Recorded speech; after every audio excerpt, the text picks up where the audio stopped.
கடவுளின் அன்பும் அமைதியும் கிறிஸ்துவின் அருளும் தூய ஆவியானவருடைய நட்புறவும் உங்கள் அனைவரோடும் இருப்பதாக. ஆதியில் இருந்தது போல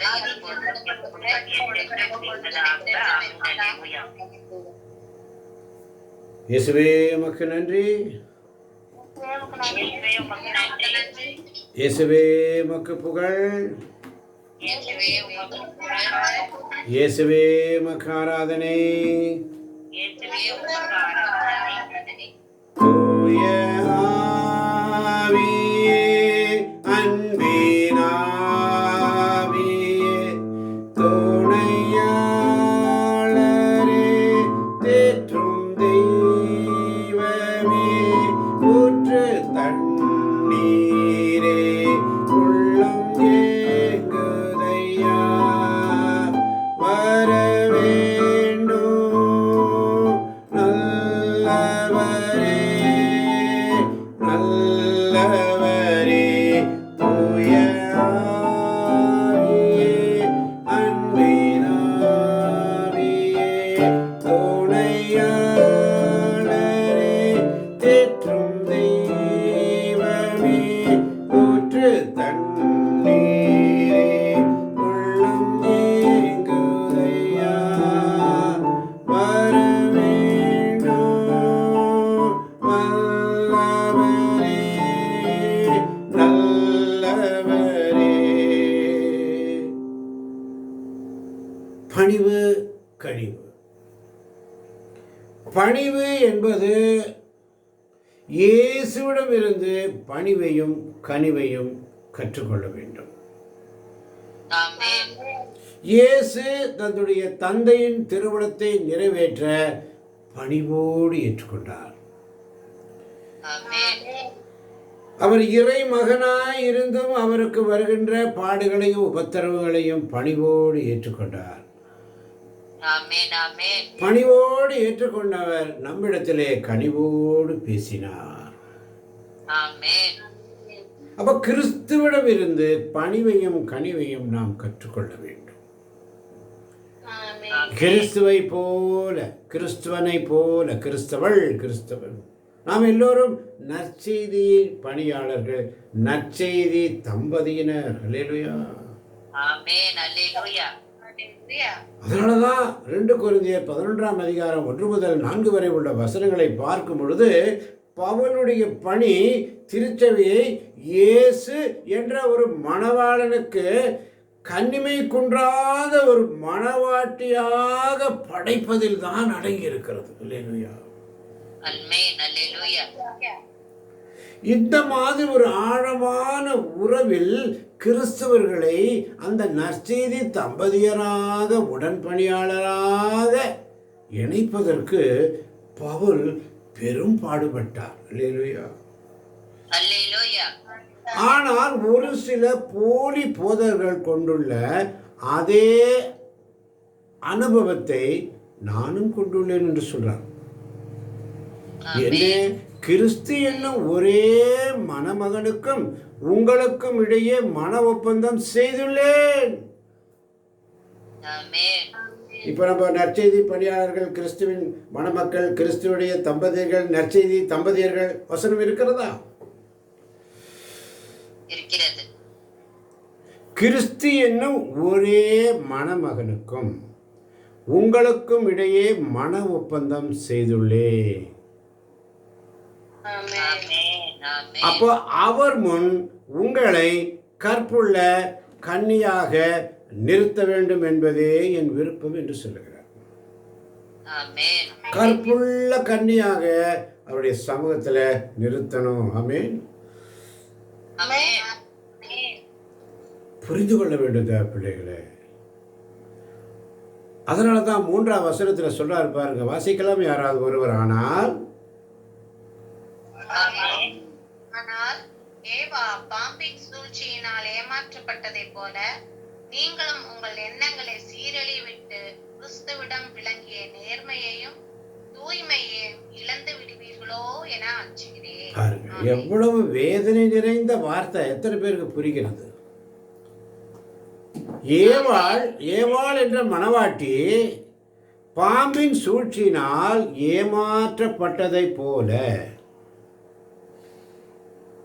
உங்கள் எண்ணங்களை சீரழிய விட்டு கிறிஸ்துவிடம் விளங்கிய நேர்மையையும் தூய்மையையும் இழந்து விடுவீர்களோ என அஞ்சுகிறேன்.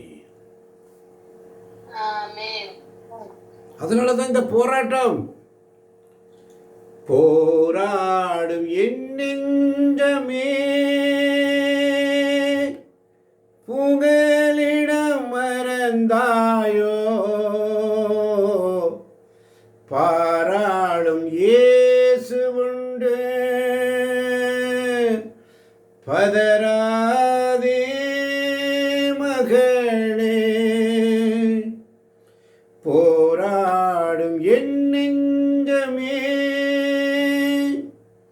புகலிடம் மறந்தாயோ, பாராளும் இயேசு உண்டு பதராதே மகனே, பதராதே மகளே. துயரத்தில் கூப்பிட்டே உதவிக்காய் கதறினேன், அழுகுரல் கேட்டீரையா. குனிந்து தூக்கினேன், பெரியவனாக்கினீர் உமது காருண்யத்தால். குனிந்து தூக்கினீரே, பெரியவனாக்கினீரே உமது காருண்யத்தால். பெரியவனாக்கினீரே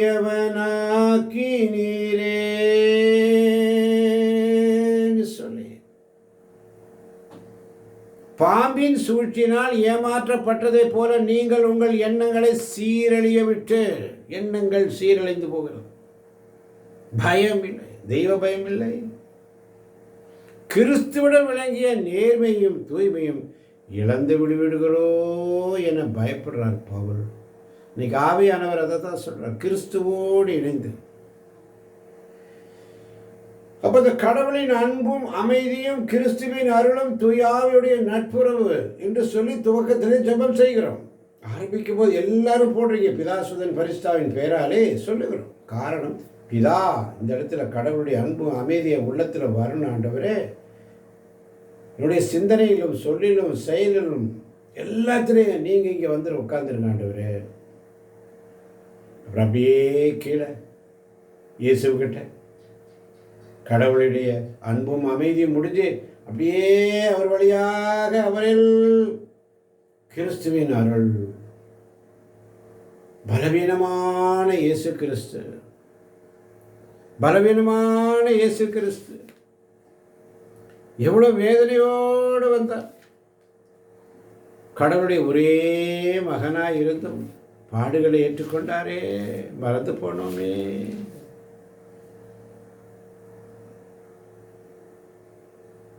வலியோரை வெட்கப்படுத்த வலுவற்றவை என உலகம் கருதுபவற்றை தேர்ந்து கொண்டார் இயேசு. கடவுள் ஞானிகளை வெட்கப்படுத்த மடமை என்னும் உலகம் கருதுபவற்றை தேர்ந்து கொண்டார் இயேசு. அப்படியே ஒரு சாதாரண தச்ச மகன் போல ஒரு மாட்டு தொழுவத்தில் பிறக்கிறார். அல்லேலூயா.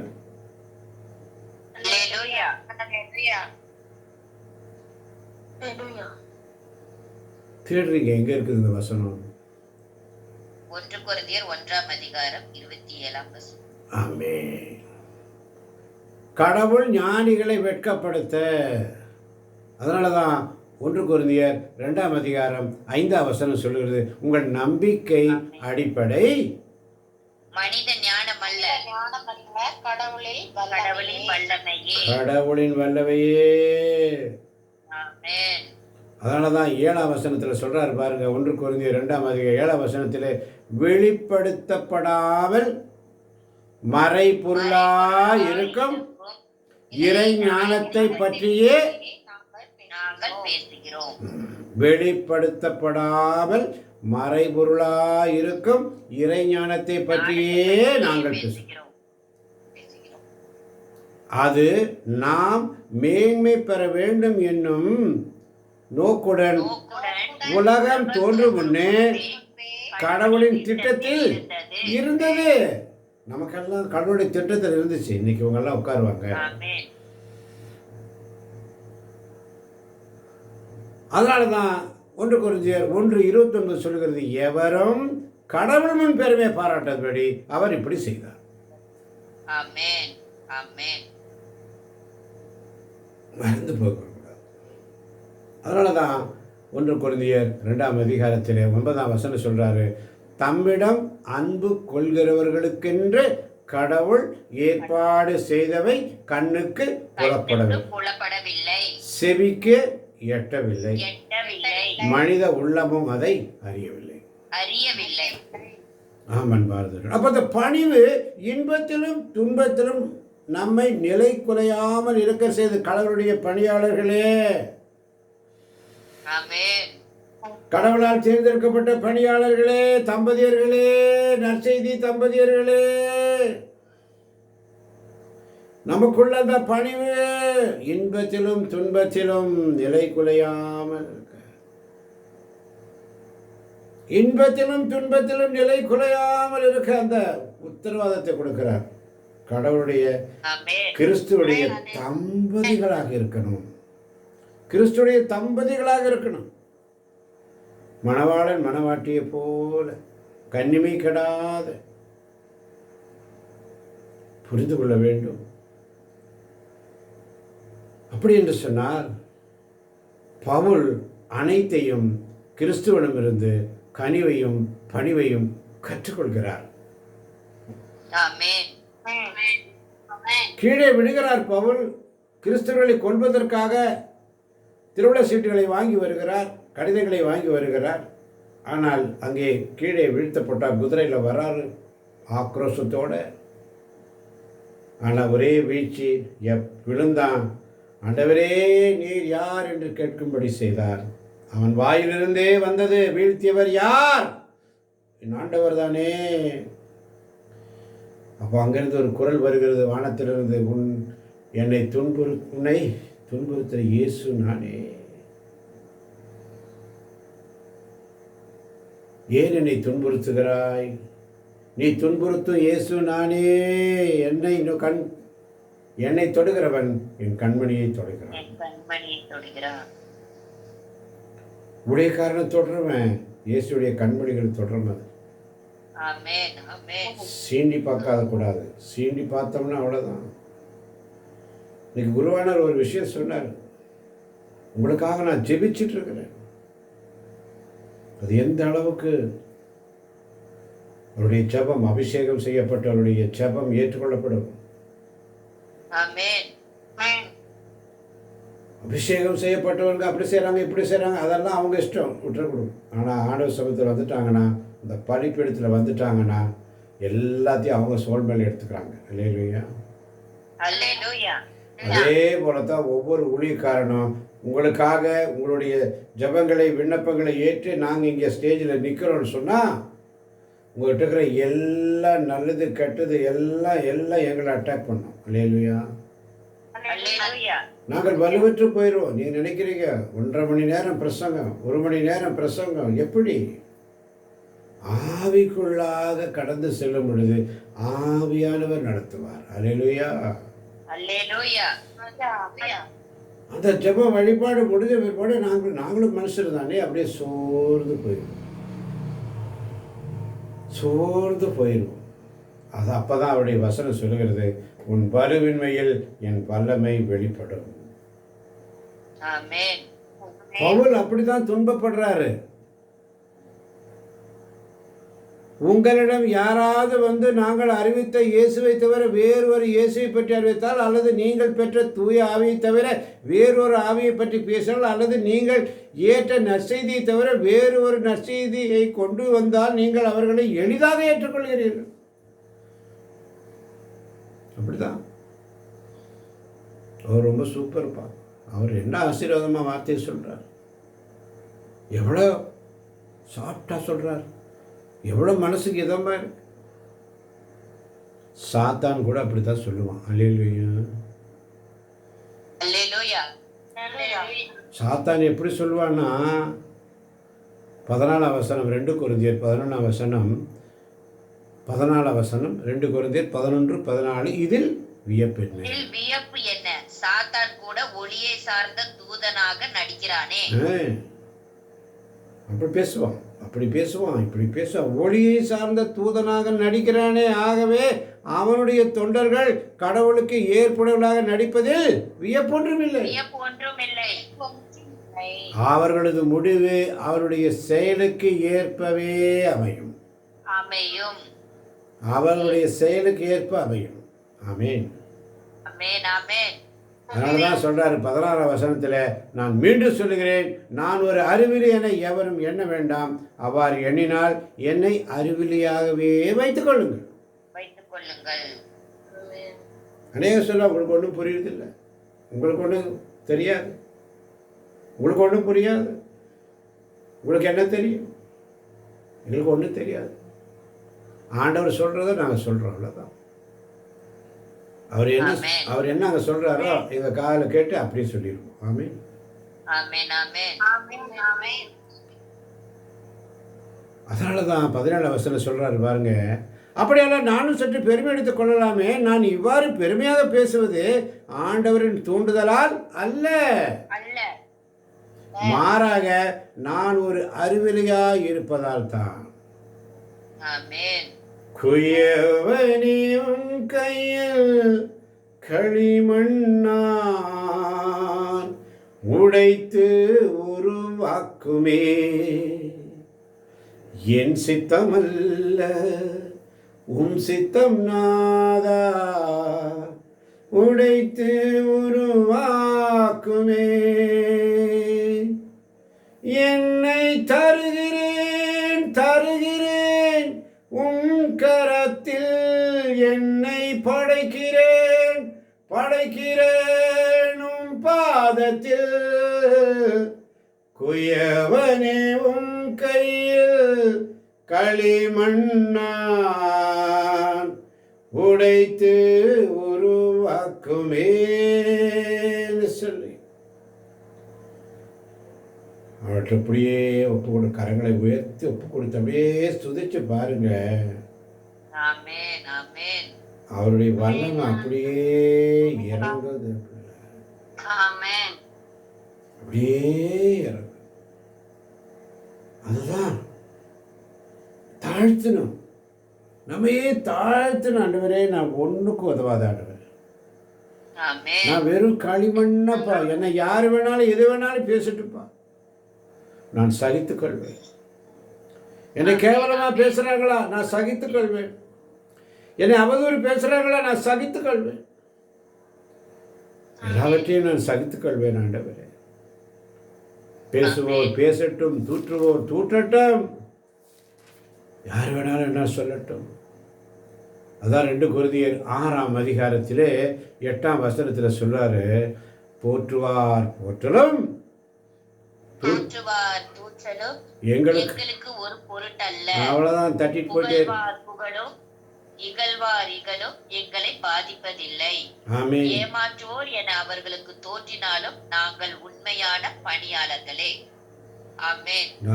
நம்ம எப்படி இருந்தாலும் ஆண்டவருக்கு முன்னாடி நம்ம உண்மையான பணியாளர்களே. அவ்வளவுதான். எவனுக்கும் எவளுக்கும் பயப்பட வேண்டிய அவசியம் இல்லை. கடவுளுக்கு மாத்திரம் உண்மையோடு நேர்மையோடு பயந்து நட. போற்றுவார் போற்றலும் தூற்றுவார் தூற்றலும் எங்களுக்கு ஒரு பொருட்டு அல்ல. புகழ்வார் புகழலும் இகழுவார் இகழலும் எங்களை பாதிப்பதில்லை. ஏமாற்றுவோர் என அவர்களுக்கு தோன்றினால் நாங்கள் உண்மையான பணிகள். அதனால தான் 13 வசனம் சொல்றாரு, 2 கொரிந்தியர் 6:13, பிள்ளைகளுக்கு சொல்வதை போல சொல்கிறேன். பிள்ளைகளை போலவே நீங்களும் உங்கள் இதய கதவுகளை திறந்து வையுங்கள். பஸ், எங்களை போலவே நீங்கள் உங்கள் இதய கதவை திறந்து வையுங்கள். திறந்து வையுங்கள். ஏன் இப்படி சொல்றாரு? 12ஆம் வசனம் சொல்றாரு பாருங்க, நீங்கள் உங்கள் இதய கதவை அடைத்து வைத்திருக்கிறீர்கள். அடைத்து வைத்திருக்கிறீர்கள். எங்கள் இதய கதவு எங்கள் இதய எப்போதும் கதவு எப்போதும் திறந்தே இருக்கிறது. நாங்கள் சொல்றதுதான் பேசுவோம், பேசுறது சொன்னதை நினைச்சதை பேசிடுவோம், முடிஞ்சு போச்சு. ஆமென். இங்கே வச்சுக்கிட்டு பேச மாட்டோம், பின்னாடி அடிக்க மாட்டோம், நேருக்கு நேரம் அடி. இயேசு பேதுருவை பார்த்து சொல்லுவார், பேதுரு சொல்லுவார், இயேசுக்கு சப்போர்ட்டாக நம்ம இங்கே இருந்துக்கலாம், இங்கே ஒரு கூடாது அங்கே ஒரு கூடாது. சாத்தானே அப்படி வாயை மூடும் பார், திறக்காதே பார். வசனம் இருக்கு. நீ பலவற்றை பற்றி எண்ணிக்கொண்டிருக்கிறாய், உலக காரியங்களை பற்றி எண்ணிக்கொண்டிருக்கிறாய். சாத்தானே அப்பாலே போன்னு சொல்லிடுவார். ஆமென். அதனாலதான் ஆமென். சீராக் ஞானத்தில் நம்ம பார்த்தோம், தேவையில்லாத இடத்துல நம்ம உனக்கு உனக்கு உனக்கு உனக்கு தெரியாத விஷயத்துல நீ போய் உள்ள மூக்க விடாது. நுழையக்கூடாது. சொல்லப்பட்டதான் சீராக் ஞானத்தில் படித்தோம். ஒவ்வொரு விஷயங்களையும் ஆவியான ஒரு நாள் நாளைக்கு நடக்குதுன்னா இன்றைக்கே நமக்கு சொல்லிடுவார். ஆமென். ஆமென். இது உங்களுடைய அனுபவத்தில் நீங்கள் நிறைய பெற்றிருப்பீங்க. அதனால தான் இந்த வாக்குறுதி, ஆண்டோடைய வாக்குறுதி வெளிப்பாடு, அவருடைய துன்பங்கள். அப்போ இந்த பணிவு இன்பத்திலும் துன்பத்திலும் நிலை குலையாமல் இருக்க செய்யும். அல்லேலூயா. ஆமென். அல்லேலூயா. அப்போ நிலை குலையாமல் நாம் இருக்கணும் என்றால், கிறிஸ்துவின் நற்செய்தியின் தம்பதியர்களாக இருக்க வேண்டும் என்றால் நம்மிடத்தில் அந்த பணிவு அவசியம். ஆமென். ஆமென். அப்போ கிறிஸ்துவிடம் இருந்து பணியையும் கனிவையும் நாம் பெற்றுக்கொள்ள வேண்டும். ஆமென். ஆமென். அப்போ பணிவு என்ன செய்யும் என்றால், இறைவனின் கரத்தை பற்றி கொள்ளக்கூடிய அனுபவத்தை தரும். ஒரு துளி கூட அவருடைய பிரசன்ஸ்லேருந்து நம்முடைய மைண்டாக இருக்கட்டும், சிந்தனையாக இருக்கட்டும், சொல்லாக இருக்கட்டும், செயலாக இருக்கட்டும். ஒரு சிலர் நம்ம என்ன பண்ணுவோம், ஏதோ ஒன்று சொல்லிட்டு இருக்காங்க, அடுத்த வசனம் எங்கே இருக்கும் நீங்கள் போய் அடுத்த போயிட்டே இருப்பீங்க. அங்கே அப்படி போக மாட்டார் ஆவியானவர், அவர் அப்படியே மாற்றிடுவார். அல்லேலூயா. நீங்கள் ஒரு பக்கம் தேடிட்டு இருப்பீங்க, அவர் ஒரு பக்கம் உங்களை தேட வச்சிருவார். அல்லேலூயா. அப்போ இந்த பணிவு என்பது இறைவனுடைய கரத்தை காண செய்யும், அவருடைய கரங்களை பார்க்க முடியும், அவரை பார்க்கக்கூடிய அந்த பாக்கியத்தை. நம்முடைய பெயரையும் புகழையும் நலத்தையும் சுயநலத்தையும் பணிவு என்பது ஒரு நாளும் நாடாது. எப்பொழுதும் கடவுளுடைய திருவுளத்துக்கு ஏற்ப பணிந்து நடக்க வேண்டும் என்ற அந்த பணிவு நம்மளை உணர்த்தி கொண்டே இருக்கும். உணர்த்தி கொண்டே இருக்கும். அந்த கடவுளின் திருவுளத்தை பணிந்து நடக்கும் பொழுது கனிவு ஆட்டோமேட்டிக்காக வந்துடும். ஆட்டோமேட்டிக்காக வந்துடும். இப்போ கனிவு என்ன செய்யும்? தீமையை கண்டிக்கும். தீமையை கண்டிக்கும். சும்மா கதையை விடக்கூடாது, ஏதாவது ஒன்று சொல்ல, வார்த்தையை திருச்சி சொல்லக்கூடாது. அல்லேலூயா.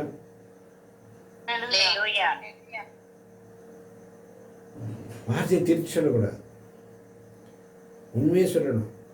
கனிவு என்ன செய்யும்? தீமையை கண்டிக்கும். கண்டிக்கும் கனிவு. ஆனால் அதை செய்பவர்களை வெறுத்து தள்ளாது.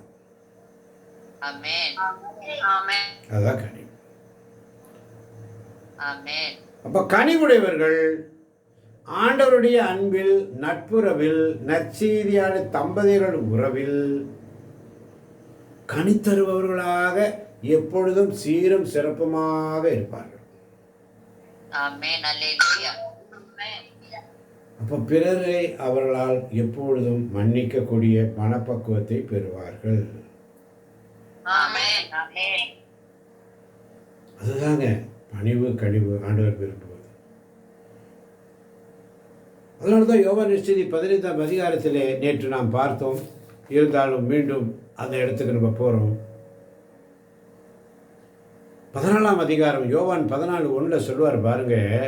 மீண்டும் இயேசு, நீங்கள் உள்ளம் கலங்க வேண்டாம், கடவுளிடம் நம்பிக்கை கொள்ளுங்கள், என்னிடமும் நம்பிக்கை கொள்ளுங்கள். என் தந்தை வாழும் இடத்தில் உறவிடங்கள் பல உள்ளன, அப்படி இல்லையெனில் உங்களுக்கு இடம் ஏற்பாடு செய்ய போகிறேன் என்று சொல்லியிருப்பேனா? நான் போய் உங்களுக்கு இடம் ஏற்பாடு செய்த பின் திரும்பி வந்து உங்களை என்னிடம் அழைத்துக் கொள்வேன். என்ன அருமையான வாசகம்! நான் போய் இடம் ஏற்பாடு செய்த பின் நான் வந்து உங்களை என்னிடம் தன்னிடம் அழைத்துக் கொள்வேன். இன்னைக்கு பாருங்க, அந்த அம்மா போயிட்டாங்க லிஸ்ஸி. கடந்த 3 மாதமாக நான் பார்ப்பேன், அதிகாலையில் அவங்க அந்த சாமி பாட்டெல்லாம் போட்டு ரொம்ப ஜிஜாண்டிக்காக நல்ல வைப்ரேஷனோடு பாடிட்டு இருப்பாங்க. டிவி சத்தம் பயங்கரமாக இருக்கும், பாட்டு சத்தம் பயங்கரமாக இருக்கும். நான் நினச்சி இந்த அம்மா இப்போல்லாம் ரொம்ப பக்தி உள்ள அதுக்குள்ளே கடந்துட்டாங்க. ஒரு காலத்தில் வேறு மாதிரி இருந்தாங்க. உள்வதும் குடிப்பதும் எல்லா காரியத்திலும் நல்ல வீட்டில் எப்போ பார்த்தாலும் பயங்கரமாக இருப்பாங்க.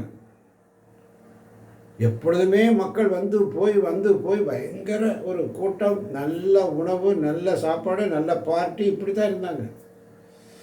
ஆனால் இப்போ இந்த கடந்த மாதங்களாக நான் பார்த்து வருகிறேன், அவர்களிடத்தில் எல்லாமே ஒரு மாற்றத்தை கொண்டு வந்தார் ஆண்டவர். அவங்க இடையில ஒரு ஸ்ட்ரோக் வந்துச்சு. ஸ்ட்ரோக் வந்தது, அவங்க கை வழங்காமல் போயிடுச்சு. அதனைக்கு பயந்தவங்க தான். அதுக்கப்புறம் அவங்க அப்படியே மாற்றினார். இந்த கடந்த 3 மாதம் இல்லை 6 மாதமாக நான் பார்க்கிறேன், அவர்கள் அப்படியே ஆண்டவருக்குள்ளே அப்படியே இறைவார்த்தை கேட்கிறது, பாடல்களை கேட்பது, அப்படியே அதில் வந்துட்டாங்க. இன்றைக்கி பாருங்கள், ஒரு நல்ல மரணத்தை அந்த மகளுக்கு கொடுத்தார் ஆண்டவர். ஒன்றும் இல்லைம்மா, ஒன்றும் இவன் அழகாக நேற்று கொஞ்சம் லூஸ் மோஷன் ஆச்சு, வாமிட்டிங் ஆச்சு, ஏதாவது ஒன்று வேணும் இல்லையா சாக்கு. நைட்டு படுத்தாங்க, அப்படியே நிம்மதியாக ஒரு உறக்கம், அழகான தூக்கம். நான் காலையில் அந்த சவத்தை போய் பார்க்கும் பொழுது, அந்த உடலை பார்க்கும் பொழுது நிம்மதியாக அப்படி தூங்குறாங்க. சில பேர் முகமெல்லாம் விகாரமாக இருக்கும், வீங்கி இருக்கும், ஏதாவது ஒன்று இருக்கும். அந்த முகத்தில் அப்படி ஒரு இதே இல்லை. தாட்சியான முகம், சமாதானமான ஒரு மரணம். அல்லேலூயா. அந்த மாதிரி மரணம் நமக்கு வேணும்னு ஜெபிக்கணும். படுத்துடணும், ஜெபம் பண்ணிட்டு படுக்கணும், தூங்கணும். காலையில் அப்படியே நிம்மதியாக, ஆண்டவரே உமக்கு சித்தமானா நான் காலையில் எந்திரிப்பேன், உமக்கு சித்தம் இல்லைன்னா நான் எந்திரிக்க முடியாது. நைட்டு முழுவதும் என்னை பார்த்துக்கங்கப்பா, நீரே வழி நடத்துங்க ஆண்டவரே, நீரே என்னை வழி நடத்துங்கப்பா என்று சொல்லி ஜெபிச்சுட்டு படுக்கணும். என்னுடைய ஆவி, ஆத்மா, சரீரம் எல்லாத்தையும் மாதிரி கரங்களில் ஒப்பு கொடுக்கிறேன். இதோ உம்முடைய திருமணத்தை நிறைவேற்ற நான் வருகிறேன். அதிகாலையில் உமக்கு சித்தம் இருந்தால் உம்முடைய சமூகத்தில் நான் வருவேன்ப்பா. இதோ உலக போகிறேன், நீர் என்னை வழிநடத்தும், நீரே என்னை காப்பாற்றும் ஆண்டவரே. உங்களுடைய கரங்களில் ஆவி, ஆத்மா, சரி எல்லாத்தையும் ஒப்பு கொடுத்துட்டு ஆண்டவரே நீங்கள் பார்த்துக்கங்கப்பான்னு சொல்லி ஆண்டவர்கிட்ட ஒப்பு கொடுத்து படுத்தோம் என்று சொன்னால், அவருக்கு சித்தமானால் நாளை காலையில் எல்லாரும் வந்து ஜெபத்தில் உட்காருவோம். அல்லேலூயா. அவருக்கு சித்தம் இல்லைன்னு சொன்னால் அந்த டெம்பரரி டெத்து அப்படியே பர்மனன்ட் டெத் ஆகிடும். அல்லேலூயா. இந்த மரண பயம் மட்டும் நமக்குள்ள வந்துருச்சுன்னா ஒவ்வொரு நாளும் நம்ம விழிப்பாக இருப்போம். இந்த மரண பயம் நமக்கு வராதனால தான் என் இஷ்டப்படி நான் அப்படி செஞ்சிருவேன், இப்படி செஞ்சிருவேன், அதை பண்ணிடுவேன், இதை பண்ணிடுவேன், நான் அப்படி போவேன், இப்படி போவேன், போயிட்டே இருக்கிறோம். அவருடைய சித்தம் இல்லாமல் நம்முடைய முடிகள் கூட எண்ணப்பட்டிருக்கிறது. ஆமென். முடி வரைக்கும் எண்ணப்பட்டிருக்கு. அப்போ அந்த இன்னும் அவங்க வாழ வேண்டிய நிறைய காலம் இருக்கிறது. ஆனாலும் மரணம் எப்போ யாருக்கு வரும்? இன்றைக்கி எல்லாருக்கும் அது ஒரு ஷாக்கிங் நியூஸ். இடைவிடா சகாபத குரூப்பில் போட்ட அந்த அம்மாவுடைய ஃபோட்டோட போட்டோம். அந்த அம்மா முகம் அப்படி தான் இருக்கும். இந்த வயசில் அவங்க சாகிற வயசா? சிந்தித்து போவோம், செயல்படுவோம். கண்களை மூடி. அதனால தான் 15ஆம் வசனத்தில் மிக அதிகாரத்தில் அழகாக சொல்கிறாரு, என் தந்தை 9ஆம் வசனம், என் தந்தை என் மீது அன்பு கொண்டுள்ளது போல நானும் உங்கள் மீது அன்பு கொண்டுள்ளேன். என் அன்பில் நிலைத்திருங்கள். நான் என் தந்தையின் கட்டளைகளை கடைபிடித்து அவரது அன்பில் நிலைத்திருப்பது போல நீங்கள் என் கட்டளைகளை கடைபிடித்தால் என் அன்பில் நிலைத்திருப்பீர்கள். என் மகிழ்ச்சி உங்களுள் இருக்கவும் உங்கள் மகிழ்ச்சி நிறைவு பெறுமே இவற்றை உங்களிடம் சொன்னேன். இயேசுடைய வார்த்தைகள். என் மகிழ்ச்சி உங்களுள் இருக்கவும் உங்கள் மகிழ்ச்சி நிறைவு பெறுமே இவற்றை உங்களிடம் சொன்னேன். அதனால தான் பவுல் அழகா சொல்றாரு பாருங்க. ஏவா பாம்பின் சூழ்ச்சியினால் ஏமாற்றப்பட்டதைப் போல நீங்களும் உங்கள் எண்ணங்களை சீரழிய விட்டு கிறிஸ்துவிடம் விளங்கிய நேர்மையும் தூய்மை இழந்து விடுவீர்களோ என அஞ்சுகிறேன். எனக்கு அந்த பயம்தான், வேற ஒரு பயம் இல்லை. உண்மை தாழ்த்தி ஆண்டவருக்கு ஒப்பு கொடுப்போமா? மறவாமல் நினைத்தீரையா,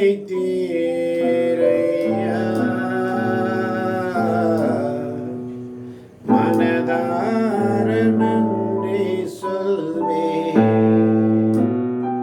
என்னை மறவாமல் நினைத்தீரையா, மனதார நன்றி சொல்வேன்.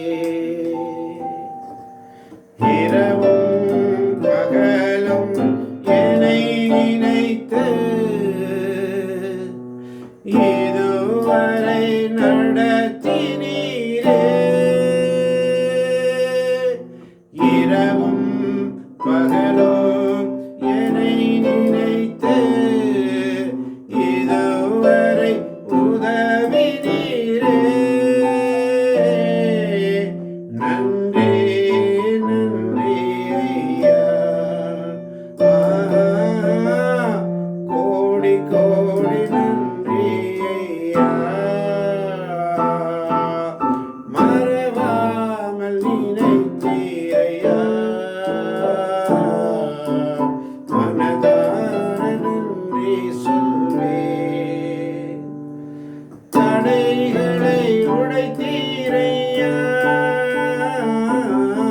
தள்ளாட விடவில்லையே. தடைகளை விடைத்தீரையா, தள்ளாட விடவில்லையே. சோர்ந்து போன நேரமெல்லாம் தூக்கி என்னை எடுத்து, சோர்ந்து போன நேரமெல்லாம் தூக்கி என்னை எடுத்து காத்திலும் நடத்தினீரே. நன்றி நன்றி ஐயா, கோடி கோடி நன்றி ஐயா.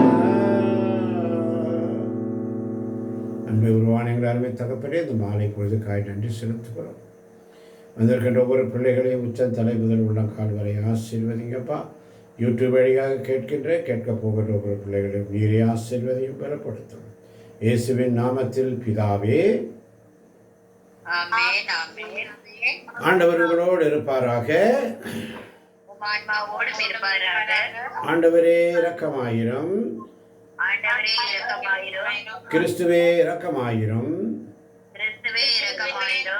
எல்லாவல்ல இறைவன் தந்தை மகன் தூயாவே நம் ஒவ்வொருவரின் உள்ளங்களையும் இல்லங்களையும் பிள்ளைகளையும் நிறைவாக நிறைவாக நிறைவாக இன்று இன்று இன்று ஆசீர்வதிப்பாராக. ஆண்டவர் தருகின்ற சமாதானத்தை ஒருவருக்கு ஒருவர் அன்போடு பகிர்ந்து கொள்வோம். அனைவருக்கும் கிறிஸ்துவின் சமாதானம் உண்டாவதாக.